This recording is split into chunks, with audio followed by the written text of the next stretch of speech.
രേണുവിനെയും കുടുംബത്തിനെയും കുറിച്ച് കിച്ചു ഒരുപാട് പരാമർശങ്ങൾ നടത്തുകയുണ്ടായി. അതിനെക്കുറിച്ച് രേണുവിൻ്റെ അഭിപ്രായം എന്താ?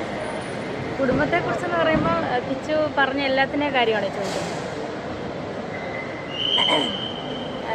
എനിക്ക് പറയാനുള്ളതെന്ന് വെച്ചാൽ എനിക്ക് ഇത്രയേ പറയുള്ളൂ. കിച്ചുവിൻ്റെ വിവാദത്തെപ്പറ്റി എനിക്ക് പറയാനുള്ളത്, സുധിച്ചേട്ടൻ, നിങ്ങൾക്കൊക്കെ അറിയാം, സുധിച്ചേട്ടൻ മരിച്ചതിന് ശേഷം എനിക്ക് ആകെ തന്നിരിക്കുന്നത് കുറച്ച് കടങ്ങളും കുറേ പ്രാരാബ്ദങ്ങളും 2 മക്കളെയും തന്നിട്ടാണ് സുധിച്ചേട്ടൻ മരിച്ചു പോകുന്നത്. ഒരുപാട് സ്വത്തുക്കളോ ഒരു സ്വത്തും തരാതാണ് സുധിച്ചേട്ടൻ മരിച്ചു വരെ. എന്നെക്കൊണ്ട് കഴിയുന്ന പോലെ 2 മക്കളെ നന്നായിട്ട് ഞാൻ നല്ല നിലയിൽ നോക്കിയിട്ടുണ്ട്. കിച്ചുവിനെ സംബന്ധിച്ച് ഇപ്പോൾ കിച്ചുവിന് 10-22 വയസ്സായി, പ്രായപൂർത്തിയായ ഒരു മകനാണ്. സോ അവനിപ്പം സ്വന്തമായിട്ട് സമ്പാദിക്കാറൊക്കെ ആയി. പിന്നെ അവൻ എന്തും പറയട്ടെ, അവന് എന്താ പറയുക, അവൻ വന്ന് പറയുന്ന അവൻ്റെ അഭിപ്രായങ്ങളും കാര്യങ്ങളുമായിരിക്കും. എനിക്കിപ്പോൾ അതിനകത്ത് വിയോജിപ്പോ കാര്യങ്ങളോ ആരോട് പിണക്കങ്ങളോ ഒന്നുമില്ല. പിന്നെ ഇതിൻ്റെ പുറകിൽ ആരൊക്കെയാണ് കളിച്ചതെന്നും എന്തിനാണ് മാനിപ്പുലേറ്റിംഗ് നടത്തി, അതുപോലെ തന്നെ എല്ലാവരും റീച്ചിന് വേണ്ടിയിട്ടാണ് ചെയ്യുന്നത്.